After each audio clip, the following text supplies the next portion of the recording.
ನಮಸ್ಕಾರ. ಸ್ವಯಂ ಪಾಕ ಅಭಿಮಾನಿಗಳಿಗೆ ಸ್ವಾಗತ. ಈ ದಿನ ಗೆಣಸಿನಲ್ಲಿ ಚಿಪ್ಸ್ ಹೇಗೆ ಮಾಡೋದು ಅಂತ ಹೇಳಿ ನೋಡೋಣ. ಬೇಕಾಗುವ ಪದಾರ್ಥಗಳು: ಗೆಣಸು 4 ಈ ಸೈಜಿನ ತಗೊಳ್ಳಿ. ನಾನು ಇದನ್ನ ಸಿಪ್ಪೆ ಬಿಡಿಸಿ ಇಟ್ಕೊಂಡಿದ್ದೀನಿ. ಖಾರದ ಪುಡಿ ಸ್ವಲ್ಪ, ಉಪ್ಪು, ಕರಿಯಲು ಎಣ್ಣೆ.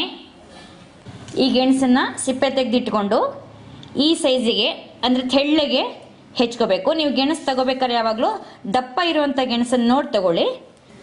ನಾನಿಲ್ಲಿ ಈ ಥರ ಬ್ಲೇಡ್ ಇರೋ ಒಂದು ಚಿಪ್ಸಿನ ಒಂದು ಪ್ಲೇಟ್ ತಗೊಂಡಿದ್ದೀನಿ. ಇದರಲ್ಲಿ ತುರಿತೀನಿ ನೋಡಿ. ಇದನ್ನು ನೋಡಿ, ಈಗ ಇದು ಈ ಥರ ಸಣ್ಣ ಸಣ್ಣ ಪೀಸಾಗಿ ಹೆಚ್ಚಿದ್ದೀನಿ. ಇಲ್ಲಾಂದ್ರೆ ನೀವು ಚಾಕುನಲ್ಲಾದರೂ ಕೂಡ ಹೆಚ್ಚೋದಂತಾದರೆ ಅದನ್ನು ಮೊದಲು ಹೀಗೆ ವೃತ್ತಾಕಾರವಾಗಿ ಹೆಚ್ಚಿ ಅದನ್ನು ತೆಳ್ಳಗೆ ಹೆಚ್ಚಿ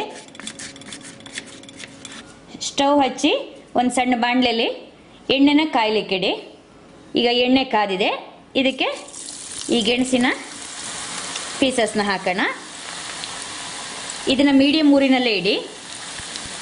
1 ನಿಮಿಷ ಆದ ತಕ್ಷಣ ಒಂದ್ಸಲ ನೀವು ಇದನ್ನು ಹೀಗೆ ಕೆಳಗೆ ಮೇಲೆ ಮಾಡಿ ಇದನ್ನು ಚೆನ್ನಾಗಿ ಚಿಪ್ಸನ್ನ ಕರಿಬೇಕು. ಯಾಕಂದರೆ ಇದು ಗರಿ ಗರಿಯಾಗಿ ಬರಬೇಕು. ಇದನ್ನು ಮಧ್ಯದಲ್ಲಿ ಹೀಗೆ ಕೆಳಗೆ ಮೇಲೆ ಮಾಡ್ತಾ ಇರಿ. ಯಾಕಂದರೆ ಎಲ್ಲ ಪೀಸಸ್ ಕೂಡ ಚೆನ್ನಾಗಿ ಗರಿ ಗರಿಯಾಗಿ ಆಗಬೇಕು. ಇದೀಗ ನೋಡಿ ಸಂಪಿಗೆ ಬಣ್ಣ ಬಂದಿದೆ. ಸಂಪಿಗೆ ಬಣ್ಣ ಬಂದ ಮೇಲೆ ಅದನ್ನ ಒಂದು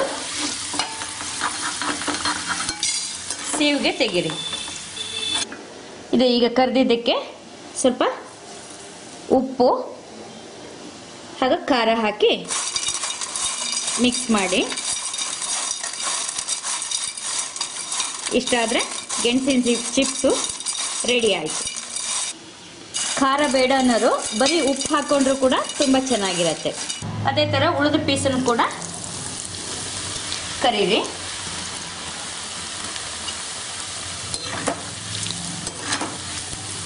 ಮೀಡಿಯಂ ಊರಿನಲ್ಲೇ ಕರೀರಿ. ಈಗ ನೋಡಿರಲ್ವಾ ಗೆಣಸಿನಲ್ಲಿ ಚಿಪ್ಸ್ ಹೇಗೆ ಮಾಡೋದು ಅಂತ ಹೇಳಿ. ಇದೇ ಥರ ನೀವು ಕೂಡ ನಿಮ್ಮ ಮನೆಯಲ್ಲಿ ಮಾಡಿಬಿಟ್ಟು ನಿಮ್ಮ ಅಭಿಪ್ರಾಯ ನಮಗೆ ತಿಳಿಸಿ. ನಮಸ್ಕಾರ.